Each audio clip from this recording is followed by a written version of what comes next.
말기암 환자 복희 씨가 퇴원을 준비하고 있습니다. 엄마 죄송해요.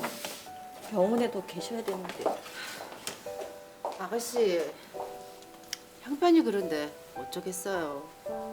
저희가 잘 모실 테니까 너무 걱정 마세요. 여기 있어봤자 해줄 게 없다잖아. 아들, 나 얼른 집에 가고 싶다. 네, 어머니. 집에 가요. 복희 씨는 오랜 투병 끝에 6개월 시한부 선고를 받자 남은 생을 집에서 보내려는 건데요. 잠시 후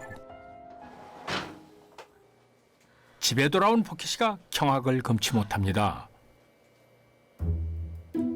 세상에 주방꼴이 이게 뭡니까? 아주 난장판이 따로 없습니다.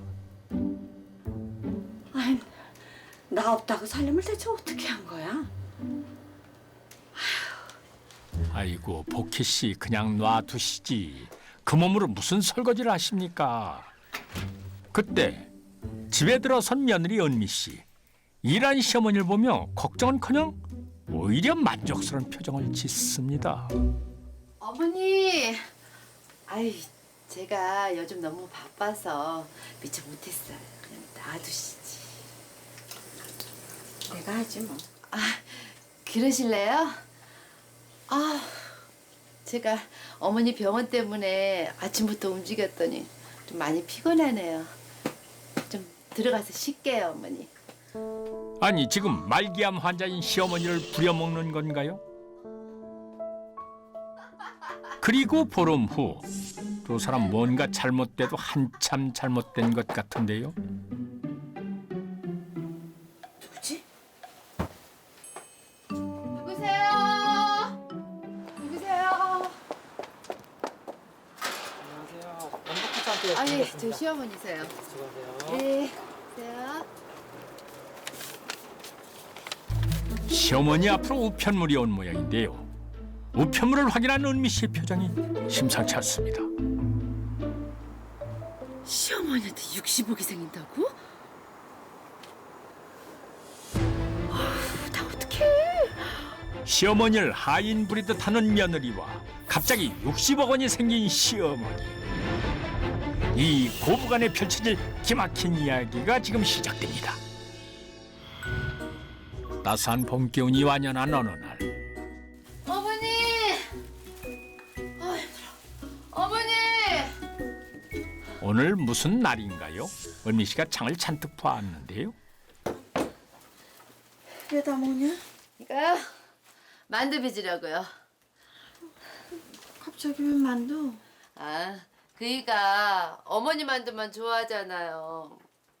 어머니 돌아가시면 그냥 못 먹을 텐데. 이참에 많이 만들어서 얼려놓으려고요. 어머니 생각날 때마다 한 개씩 꺼내 먹게요. 참 시한부 환자한테 할 말은 아닌 것 같은데요. 정말 기가 막힌 생각이죠. 한 500개만 만들까요, 어머니? 그래. 철없는 며느리 때문에 속 터지는 복희 씨입니다. 결국 만두 만들기에 나선 두 사람. 복희 씨 이러려고 태어난 게 아닐 텐데 좀 무리하는 거 아닌가요? 그런데 잠시 후 성욱이 말을 안 듣네. 많이 안 좋냐? 어머니, 손목을 못 쓰겠어요. 큰일 났네. 나더라, 내가 할게. 그러실래요, 어머니? 저 파스 좀 붙이고 올게요. 은미 씨 진짜 아픈 거 맞나요? 어째 일하기 싫어서 꾀부린 것 같은데 복희 씨는 왜 며느리에게 당하고만 있는 걸까요?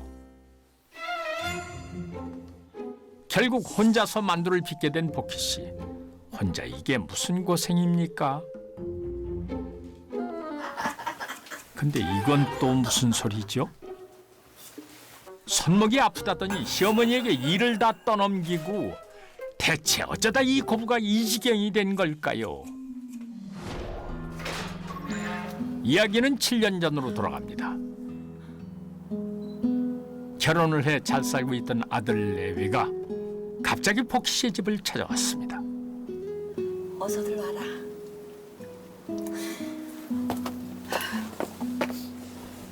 어머니, 저 이제 어떻게? 죄송해요 어머니. 호강시켜드리지 못할 망정. 그런 소리 말어. 난 우리 아들 매일 볼 수 있어서 좋다. 아들 레위는 사업 실패로 전 재산을 잃고 어머니의 집에 얹혀 살게 된 것인데요. 많은 걸 의지했던 장남이었기에 복희 씨는 더욱 안타까울 수밖에 없었습니다.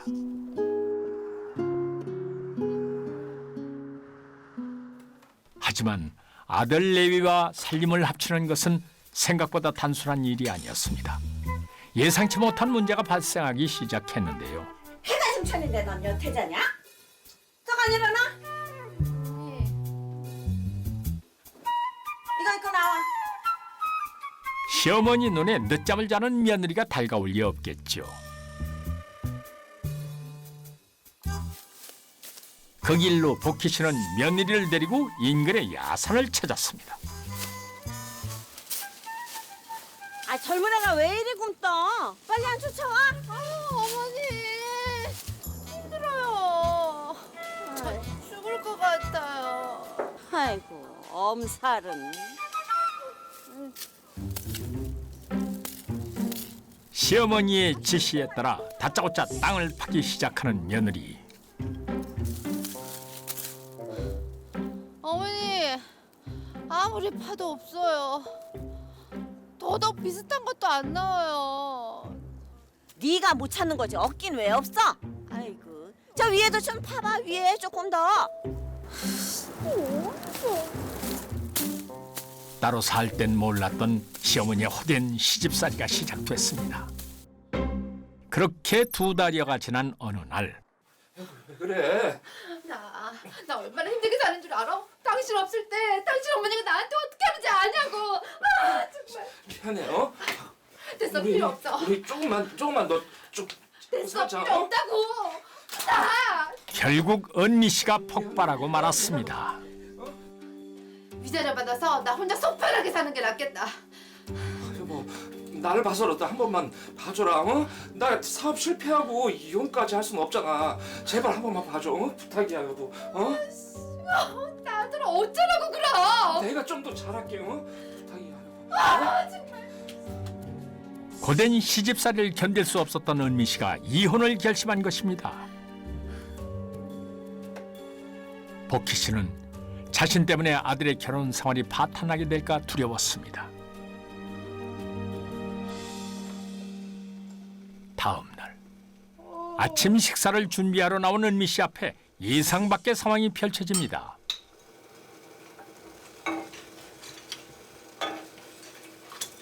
어머니. 어? 벌써 일어났니? 아침 먹자. 복희 씨가 며느리 대신 살림을 도맡아 하기 시작한 것인데요. 가서 쉬어. 내가 하면 된다. 며느리 시집살이 시키려다 아들이 이혼 위기를 당하게 되자 복희 씨는 오히려 며느리 비위를 맞추며 살게 되는데요.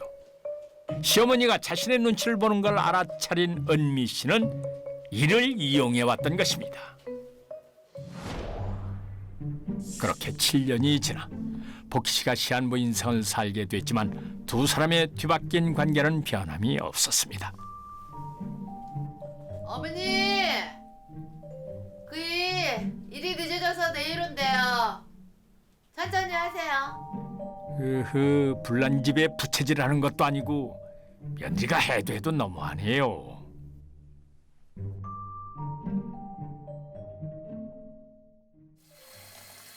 자정이 넘어서야 완성된 500여 개의 만두. 복희 씨 몸도 성취하는데 오늘 너무 무리한 거 아닌가 모르겠습니다. 그런데 며느리는 대체 뭐 하고 있는 겁니까? 참 말기암 환자인 시어머니를 그렇게 부려먹으면서 팔자가 아주 늘어졌군요. 일주일 후 복희 씨의 두 딸이 다급히 어머니의 집을 찾았습니다. 무슨 일일까요?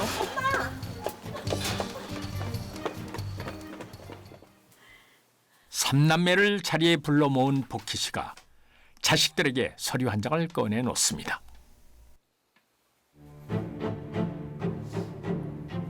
놀랍게도 복희 씨 소유의 땅이 공공사업에 수용되면서 무려 60억 원을 보상받게 된 것입니다.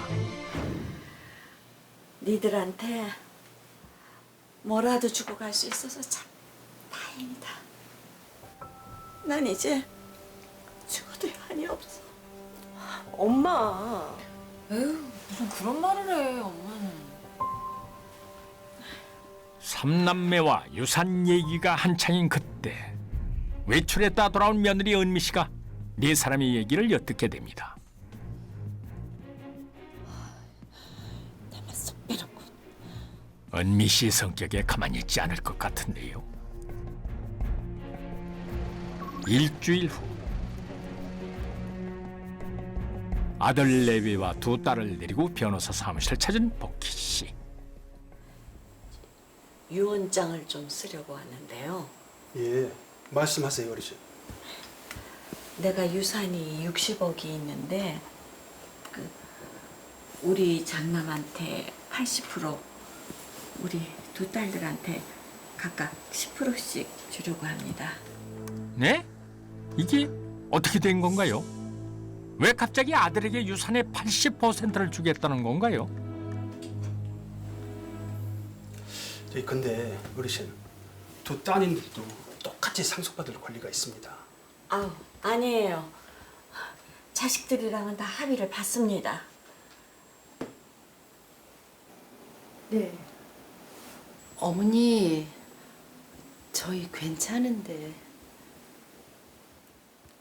저희가 어머니 모시고 살았다고 자꾸만 더 주시겠다고 하시네요. 아니 그게 무엇인 겁니까? 그런데 복희 씨는 왜 이런 불공평한 유산 상속을 결심한 걸까요? 할머니는 60억 원의 유산 중에서 장남에게 80% 그리고 두 딸에게 각각 10%씩의 유산을 남겼는데요. 자식들 입장에서는 다소 불공평한 유산 상속이었습니다. 두 딸은 섭섭하긴 했지만 그래도 말기암 환자인 어머니를 두고 돈 때문에 서로 문제를 일으키고 싶진 않았기 때문에 어머니의 뜻을 따르기로 했죠. 결국 할머니는 집에 가서 홀로 유언장을 작성했고요. 유언장의 내용은 변함없이 아들에게 유산의 80%를 그리고 두 딸에게 각각 10%를 준다고 했습니다. 그리고 유언장을 아들 내외에게 맡겨두었죠. 5개월 후 안타깝게도 복희 씨는 병만을 이겨내지 못하고 끝내 세상을 떠나고 말았습니다.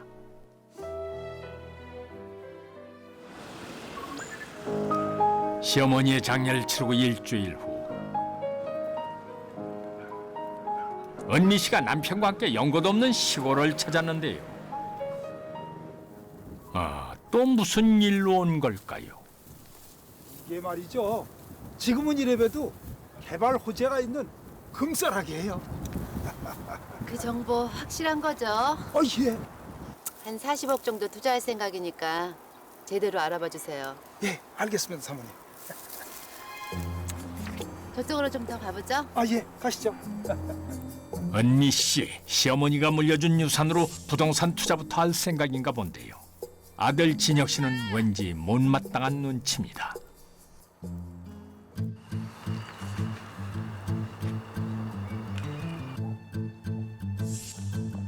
늦은 밤이 돼서야 집으로 돌아온 은미 씨 부부. 이게 뭐야? 그런데 두 사람 앞으로 우편물이 와 있습니다.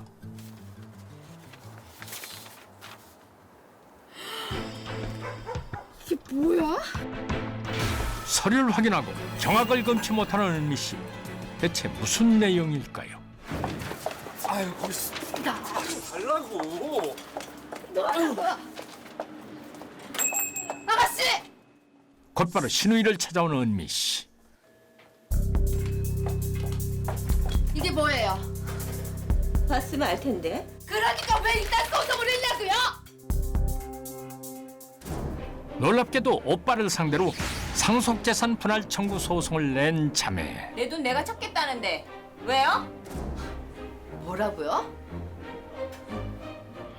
어머니께서 분명히 유언장을 남긴 상태였기 때문에 자매는 유언의 내용과 맞지 않는 부당한 주장을 한 셈이거든요. 그래서 소송을 한다고 해도 자매가 패소할 가능성이 거의 100%였다고 봤습니다. 하지만 어쩐 일인지 자매는 뜻을 굽히지 않고 끝까지 소송을 진행했습니다. 결국 법정을 찾게 된 남매.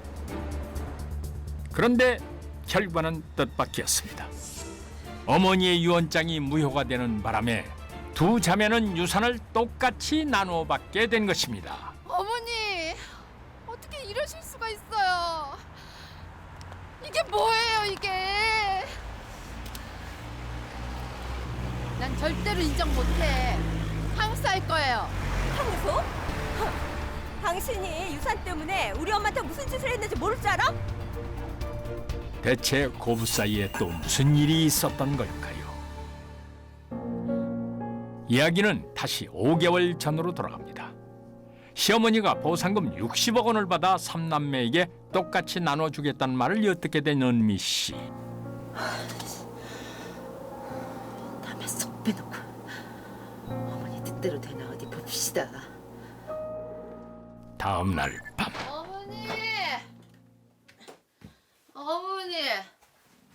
우리 어머니! 어머니! 저 왔어요, 어머니. 술에 잔뜩 취해 들어온 은미 씨가 잠든 시어머니를 깨웁니다. 어머니, 제가 어머니를 어떻게 모셨는데 너무 섭섭해요. 왜? 뭐가? 유산 50억 주세요. 다 같은 자식인데 똑같이 나눠줄 거다. 다르죠. 저는 암투병하는 어머니 모셨는데 50억 안 주시면 이혼할 거예요. 뭐?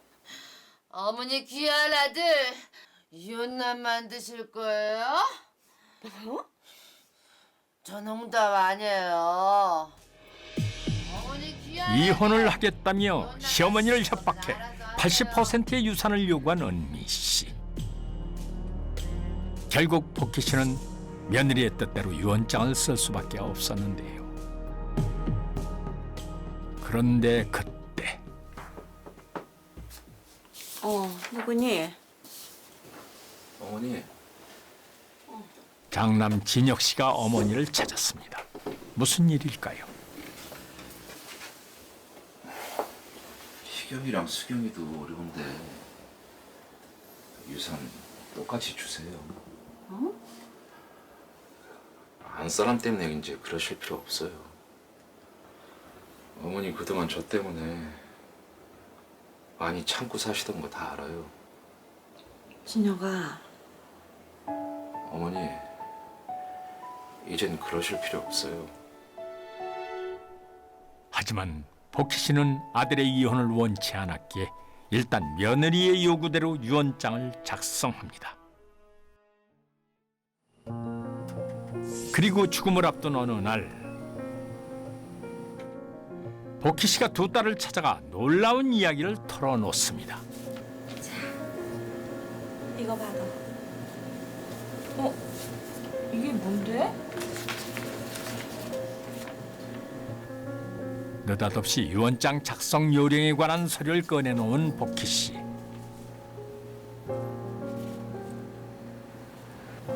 나 죽으면 그거 갖고 변호사 찾아가. 무슨 소리야, 엄마? 변호사 찾아가서 네 오빠한테 소송해.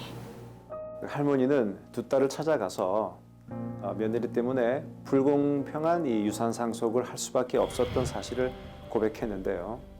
그리고 두 딸에게 유언장 작성 시 유의사항, 이라고 적힌 종이를 건네서 내가 죽고 나면 변호사를 찾아가라 이렇게 말을 했습니다.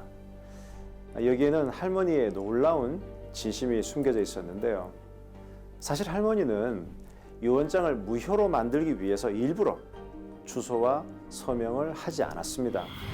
유언장을 무효로 만들어서 3명의 자식들에게 똑같이 유산을 남기려 했던 것이죠.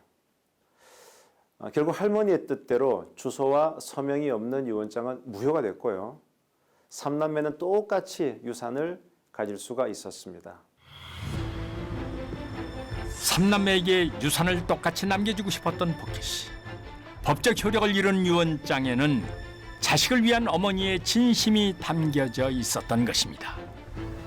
어머니가 일부러 그러셨다고? 말도 안 돼. 당신 같은 며느리 참고 살아준 우리 엄마한테 감사하게 생각해. 그동안 어머니 때문에 참고 살았는데 이젠 당신 마음대로 해. 이혼을 하든 뭘 하든.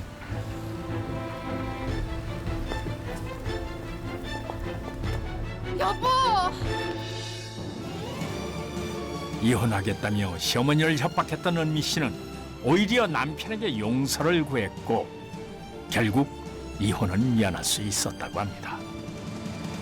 돈보다 더 소중한 것이 무엇인지 우리 모두 함께 생각해 보았으면 좋겠습니다.